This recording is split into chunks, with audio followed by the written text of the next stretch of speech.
I was inspired to write this book, I would have to say, by the lake itself. The lake is a beautiful lake where I spent my childhood summers, an idyllic time.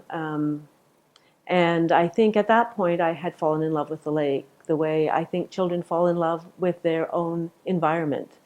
And I don't think I realized that until much later. And I began to think about the lake quite a bit later in life. And I really did want to write about this lake and what it had meant to me. So it is a book also about memory and about childhood and about geography and what that means to the person who's growing up in that particular geography.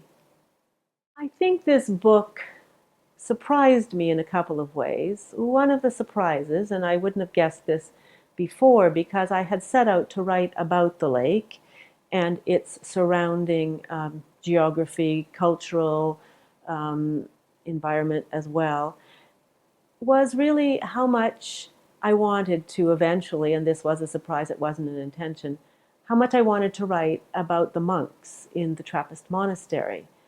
They're no longer there. The numbers dwindled over the years, and they had to move out of this amazing building, stone building on the north shore of the lake.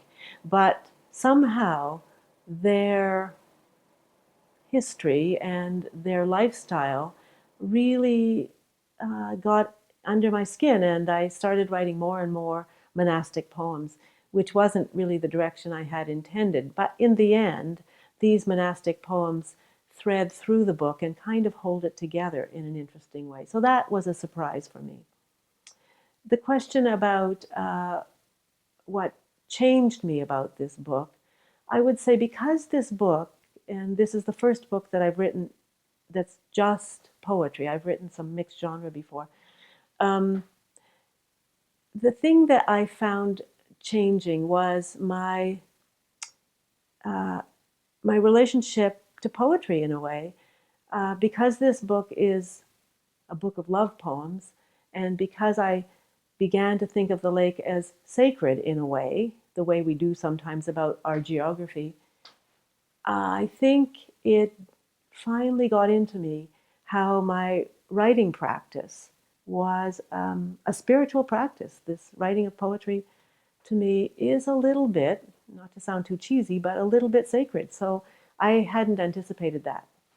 The Trappist monks are a contemplative order, so they do practice silence in their daytime activities.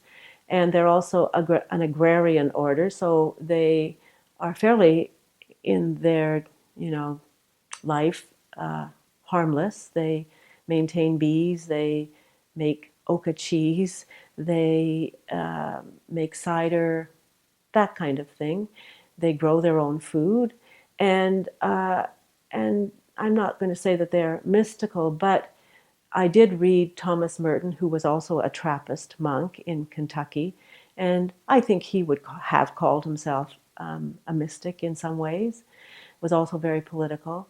And all of that, the research that I had to do, was around the spirituality of these men who lived together in silence and in praise. And so it developed that, and also I guess because it was a place that I loved very much, I developed an interest in writing about this sacredness.